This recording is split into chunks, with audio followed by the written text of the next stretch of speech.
బాధ్యత అంటే ఏంటి? ఒక రెస్పాన్సిబిలిటీ. సపోజ్ అమ్మ నీకు ఒక పని చెప్పి వెళ్ళింది, ఓకే?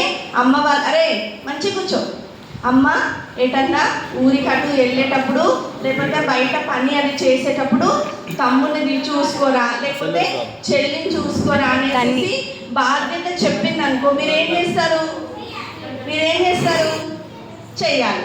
లేకుండా మీరు చేయకుండా మీరు అటు ఇటు ఇటు అటు అటు అటు వెళ్ళిపోయారనుకో, వాడు చిన్న పిల్లోడు, వాడు వెళ్ళిపోయి ఏదో పని చేసుకొని లేకపోతే ఇంట్లో ఉన్నటువంటి స్టవ్ ఏదైనా వెలిగించింది అనుకో, దాని దగ్గర పోయి చెయ్యి పెట్టడమో అది చేయడమో ఇది చేయడమో చేస్తే మీరు ఆ బాధ్యతను కరెక్ట్గా చేసినట్లా? ఆ బాధ్యతను కరెక్ట్గా చేసినట్లా కాదా?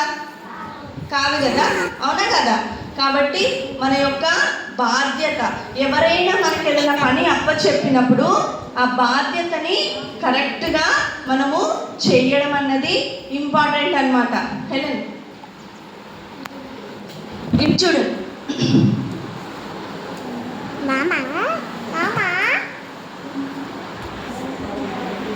వ్యక్తి ఉన్నారు, ఒక వ్యక్తికి దేవుడు చాలా అంటే చాలా బాధ్యతని అప్పచెప్పారన్నమాట. ఆయన చేసినటువంటి బాధ్యత ఏంటి అని అంటే, ఆయన తెలుసా మీ అందరికీ? మోషే తెలుసా? ఓకే, ఏం చేశాడు మోషే? నుంచి మండుతున్న పొదలో నుండి దేవుడు ఎవరితో మాట్లాడాడంట? మోషేతోటి మాట్లాడి ఇశ్రాయేలు జనాంగాలందరినీ ఎక్కడికి నడిపించాడన్న? ఐగుప్తు దేశం నుండి కానాను దేశానికి నడిపించారనమాట. అయితే సో ఐగుప్తు దేశం నుండి కానాను దేశానికి మోషే ఇశ్రాయేలు ప్రజల్ని నడిపించారు. మొత్తము అరే ఇటు చూడు, మొత్తము ఎంతమంది జనాలను నడిపించారంట తెలుసా? 6 లక్షల మందిని. ఎంతమందిని? 6 లక్షల మంది అంటే జస్ట్ 6 మెంబర్స్ కదా, మళ్ళాగా 1 2 3 4 5 6 కదా, 6 కాదు కదా. ఎంతమంది? చాలా మంది జనం. 1,00,000 మంది జనం కూడితేనే ఏమైపోతుంది? గ్రౌండ్ అంతా నిండిపోతుంది. క్రికెట్ మ్యాచ్ చూసారా? ఎవరన్నా చూసారా? క్రికెట్ మ్యాచ్ చూసారా? ఓకే, క్రికెట్ మ్యాచ్లో ఆ గ్రౌండ్లో ఎంతమంది ఉంటారు జనాలు? ఎంతమంది ఉంటారు? చాలా మంది ఉంటారు కదా. అట్లా ఒక్క గ్రౌండ్లోనే 1,00,000 పీపుల్ ఉంటే 6 లక్షల మంది అంటే ఎంతమంది ఉంటారు?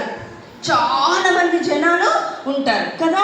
అయితే అంతమంది జనాలందరినీ కూడా ఐగుప్తు నుండి మొదలుపెట్టి ఎక్కడి వరకు? కానాను వరకు నడిపించడం కోసం అనేసి దేవుడు ఎవరిని ఎన్నుకున్నాడంట? మోషేని ఎన్నుకున్నాడు. కాబట్టి మోషే ఆయన మీద దేవుడు ఏం పెట్టాడు? బాధ్యతని పెట్టాడనమాట. అయితే అప్పుడు ఈ ఐగుప్తు దేశం నుండి మోషే జనాలందరినీ కూడా నడిపించుకుంటూ వస్తున్నాడు అనమాట. వస్తున్న టైంలో మధ్యలో ఏమైందంటే వాళ్ళకి పెద్ద సముద్రం అంటే ఎలా ఉంటుంది?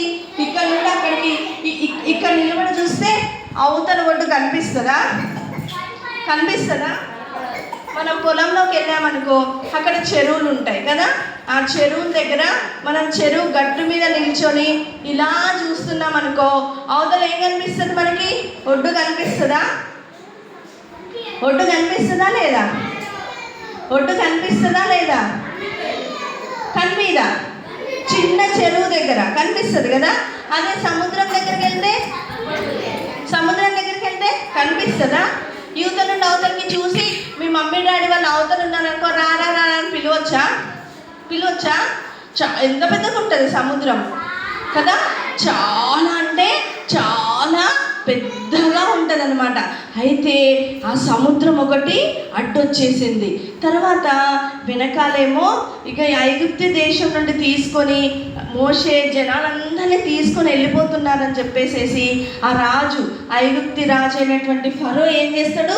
అయ్యో, నేను వీళ్ళని అనవసరంగా పంపించేస్తున్నాను, మళ్ళీ వీళ్ళని నేను వెళ్ళి తెచ్చుకోవాలి, మళ్ళీ నేను వీళ్ళని దగ్గరికి సమకూర్చుకోవాలని చెప్పేసి వాళ్ళని ఏం చేస్తాడు? చాలా మంది సైనికుల్ని పంపిస్తారనమాట. ఇటు చూడాలి, చాలా మంది సైనికుల్ని పంపించి మళ్ళీ ఈ ఐగుప్తీయులందరినీ కూడా వెనక్కి తీసుకొని వచ్చేయండి అని చెప్పి చెప్తారనమాట.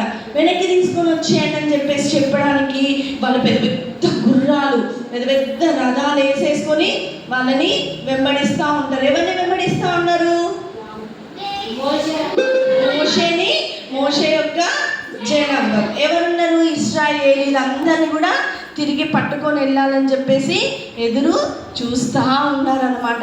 అయితే అలాంటి టైంలో ఏమైంది అని అంటే ముందు సముద్రం వచ్చేసింది. ఆ సముద్రం లేకపోతే వాళ్ళందరూ దబా ఉరుకుంటా కొద్ది దూరము వీళ్ళకి వెనకాల ఉన్నటువంటి సైనికులకు అందకుండా ముందుకు వెళ్ళిపోయే వాళ్ళు అనమాట. కానీ ముందు ఏమొచ్చేసింది? పెద్ద సముద్రము వచ్చింది.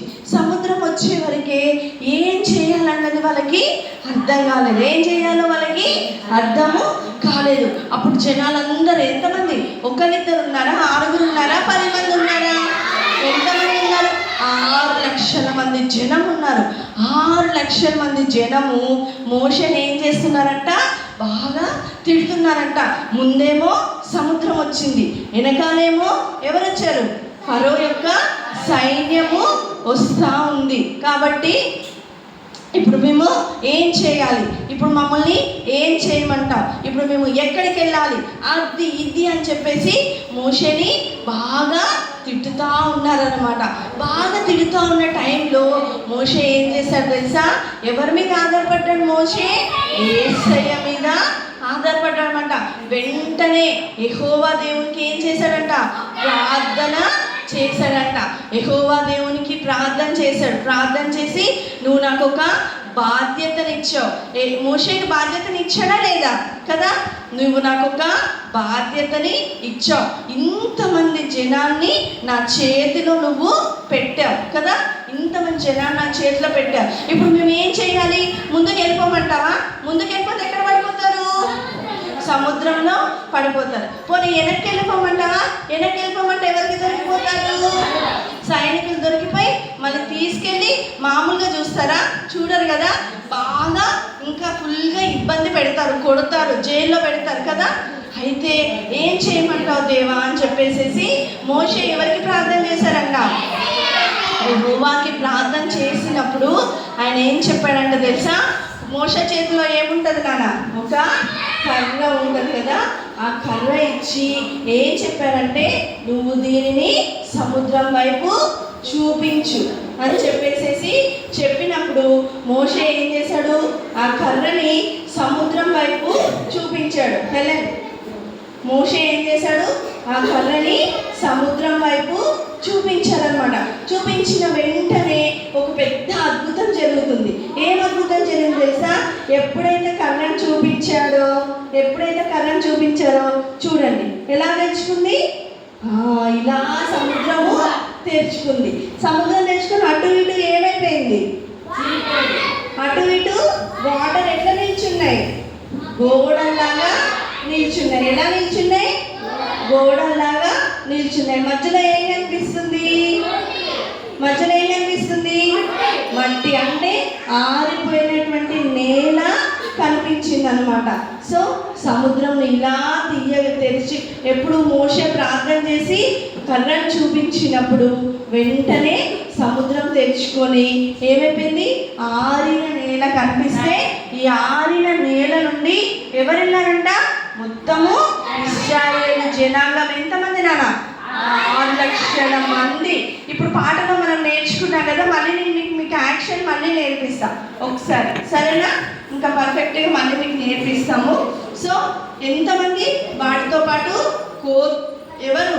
పక్షులు, పశువులు, కోళ్ళు, మేకలు, గాడిదలు, ఇంకేంటి?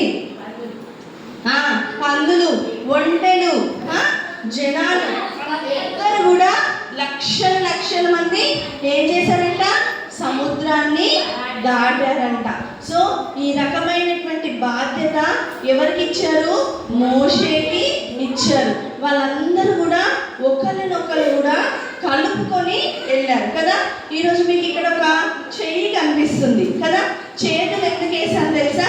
మనం ఏదైనా పని దేంతో చేస్తాం చెప్పండి?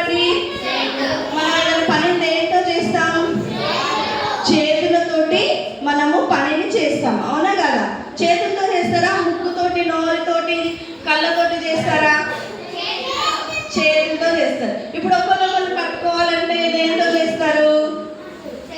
ఒకరినొకరు పట్టుకోవాలంటే దేంతో చేస్తారు? చేతులతో చేస్తారు. అలాగా 6 లక్షల మంది జనము తన కోళ్ళని పట్టుకొని, కోతుల్ని పట్టుకొని, కుక్కల్ని పట్టుకొని, పశువుల్ని పట్టుకొని, ఓకేనా, తర్వాత వాళ్ళ పిల్లల్ని పట్టుకొని ఎంతమంది దాటారంట? లక్షల మంది జనము ఎక్కడ దాటారు? సముద్రాన్ని దాటారు అన్నమాట. ఎలా దాటారు? సముద్రాన్ని దాటారు. ఎంతమంది? ఎన్ని లక్షల మంది? 6 లక్షల మంది జనాంగము సముద్రాన్ని దాటారు. ఈ బాధ్యత అంతా ఎవరికి ఇచ్చారు? మోషేకి యేసయ్య ఇచ్చాడు. సరే, ఇప్పుడు మోషే ఉన్నాడా? లేడు. మనం ఉన్నామా? కదా. ఇప్పుడు మనం అందరం ఎవరి పిల్లలం? ఎవరి పిల్లలం? యేసయ్య పిల్లలమా కాదా? కదా. కాబట్టి ఇప్పుడు మనకి కూడా యేసయ్య ఒక బాధ్యతని ఇస్తున్నారంట. ఏంటి ఆ బాధ్యత అంటే, మనం ఏంటి? గ్రుడ్డి వారికి మనము ఏం చేయాలి? హెల్ప్ చేయాలి. మన చేతులతోటి మనము ఎవరికైతే హెల్ప్ చేయగలమో వాళ్ళందరికీ కూడా మనం ఏం చేయాలంట? సహాయాన్ని చేయాలి. మన మీద ఏదైనా ఒక బాధ్యత పెట్టారు, సండే స్కూల్ టీచర్ ఈ పని చేయండి అని ఒక బాధ్యత పెట్టినప్పుడు దాన్ని మనం పర్ఫెక్ట్గా చేసి చూపించాలన్నమాట. తర్వాత ఎవరైనా మమ్మీ, డాడీ, టీచర్స్, స్కూల్లో టీచర్స్ ఎవరన్నా మనకి ఏదైనా బాధ్యతని ఇచ్చినప్పుడు దాన్ని ఏం చేయాలంట? పర్ఫెక్ట్గా నెరవేర్చాలి. ఇప్పుడు మనకి ఏసీ ఒక బాధ్యతని ఇస్తున్నారు. ఏం బాధ్యతని ఇస్తున్నారు తెలుసా? ఏంటి ఆ బాధ్యత? దేవుడిచ్చే బాధ్యత ఏంటి అని అంటే, ఉదయాన్నే నుంచి ఎంతమంది ప్రార్థన చేశారు కదా బీబీఎస్ కోసము. Very good children. వీళ్ళందరికీ సండే స్కూల్ క్లాప్స్ కొట్టండి.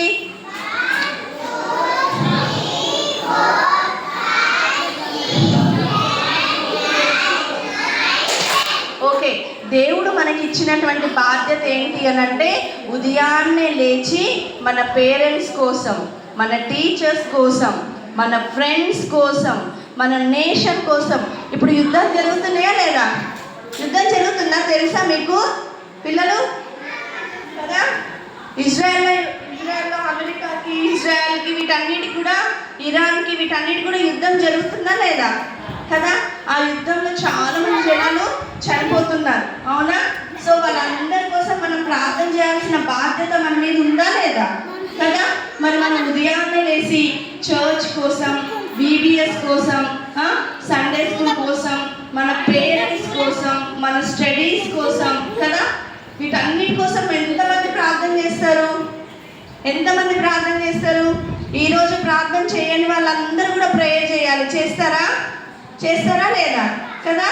కాబట్టి దేవుడు మన మీద ఒక బాధ్యతని ఉంచాడు. ప్రతి ఒక్కరిని వాళ్ళ కోసం మనం ఏం చేయాలి? ప్రార్థన చేయాలి. నెక్స్ట్ వాక్యాన్ని మనం ఏం చేయాలి? చదవాలి. నెక్స్ట్ ఇంకొకటి ఏం చేయాలి? ఎవరన్నా మన దగ్గరికి సహాయం వచ్చినప్పుడు వాళ్ళని ఏం చేయాలంట? వాళ్ళకి సహాయం చేయాలా వద్దా? అంతేగాని నా దగ్గర లేదు వెళ్ళిపో అని చెప్పేసి వెళ్ళగొట్టాలా?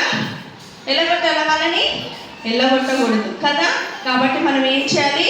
మనకి ఇచ్చినటువంటి బాధ్యతని కంప్లీట్గా మనము నెరవేర్పు జరిగించాలన్నమాట.